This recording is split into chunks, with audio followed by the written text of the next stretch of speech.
Welcome back! My name is ballerscuba. This is Video Games Over Time. We are still in 1987.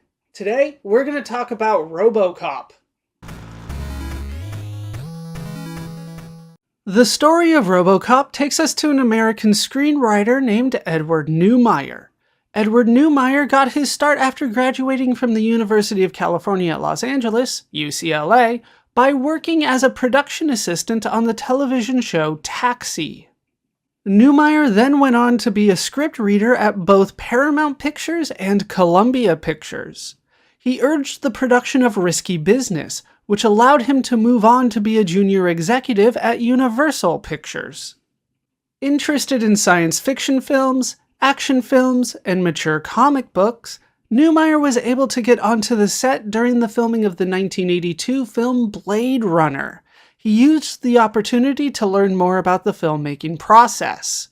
Inspired by the production, Neumeier spent the next few nights creating a 40-page outline for a futuristic film with a mechanical cop with human intelligence.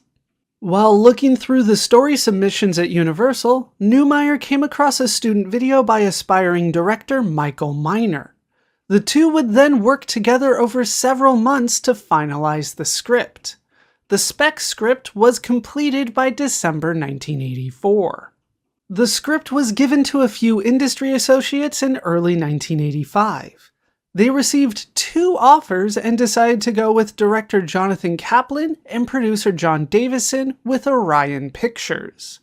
Davison showed Neumeier films showing the tone he wanted for the film, including Dirty Harry and Mad Max 2. Work then began on a second draft. Davison would stay on to produce the film through his company Tobor Pictures. Jonathan Kaplan, however, would leave to direct the 1987 film Project X. Searching for a replacement director would take several months, but after some convincing, Paul Verhoeven agreed to direct the film. Verhoeven wanted to create a more serious tone for the film than the comic book tone proposed.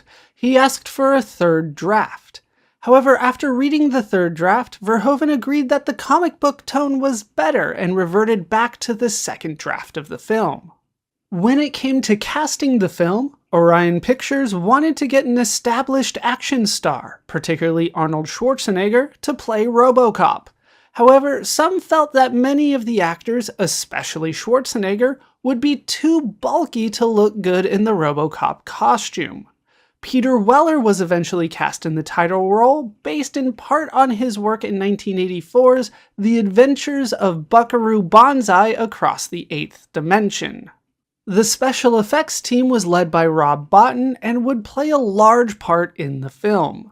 The scenes were made particularly violent as Verhoeven felt that it would make the film funnier. The costume for RoboCop would be inspired by Japanese illustrator Hajime Sorayama. It would take 6 months to create all 7 RoboCop costumes for the film.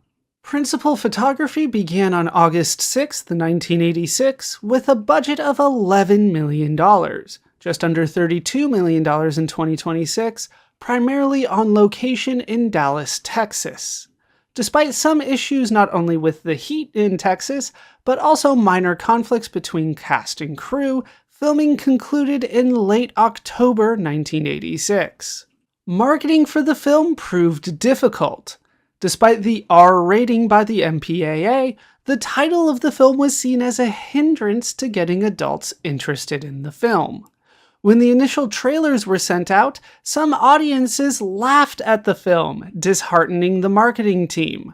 Models and actors were then sent out across North America to events to advertise the film, including a motor racing event in Florida, a laser show in Boston, a subway in New York, and the Sherman Oaks Galleria in Los Angeles. Orion Pictures released RoboCop to theaters in North America on July 17, 1987. During its opening weekend, it earned $8 million, over $23 million in 2026, becoming the top-grossing film that weekend. By the end of the run, it would make $53.4 million, over $155 million in 2026 in North America, becoming a moderate success. The critics were relatively positive about the film. Critics seemed to enjoy the satiric nature of the film, the special effects, and the humanity of the film. The violence was divisive among critics, with some seeing it as campy and helping the film's comedy, and others seeing it as excessive and appalling. As time has gone on, RoboCop's standing has increased. The film is often seen as one of the best films of the 1980s and one of the best science fiction and action films of all time. RoboCop would get merchandise released alongside the film, including toys and comic books. A comic book adaptation without the violence or adult language was released by Marvel Comics in 1987. Its success would also begin production on a video game, but that will have to wait for another video. That is a backstory to RoboCop. With that told, it's time to go over the story of RoboCop. If you have not seen the film and do not want its plot spoiled, now would be the time to stop watching. Thank you for watching, and I hope to see you in our next video.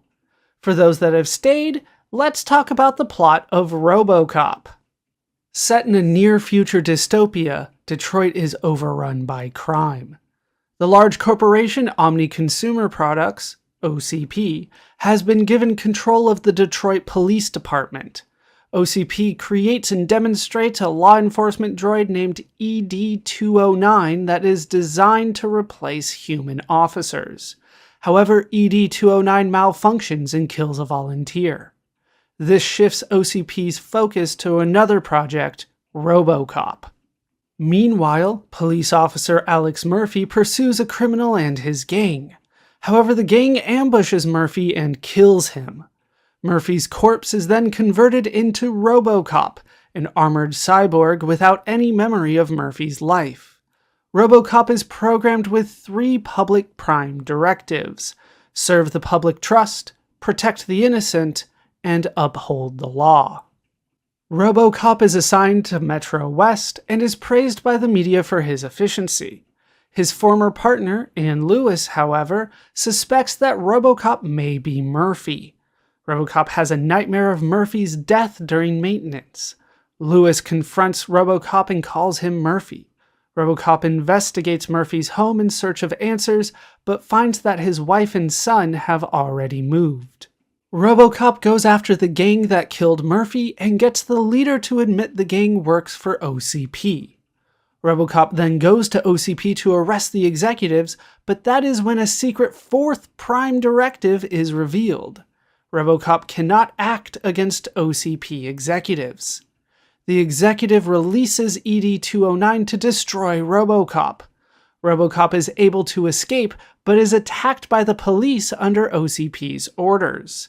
He is aided by his former partner so that he can repair himself. The police force goes on strike due to OCP's underfunding and short staffing, and riots break out across the city. OCP sends the gang to destroy RoboCop, but he is able to fight them off, although his partner is injured in the process. RoboCop then returns to the OCP. The evil executive is fired, removing the 4th prime directive, so RoboCop is able to kill him. That is the story of RoboCop. The film would start a franchise, leading to sequels, video games, and much more. We will keep an eye on some of these as we continue. As for the people behind RoboCop, they would all continue to create films. We will hear from them again, if perhaps only briefly. That will do it for the story of RoboCop for now. My name is ballerscuba. This has been Video Games Over Time. Thank you so much for watching, and I hope to see you in our next video when we defeat the Dark Warlord.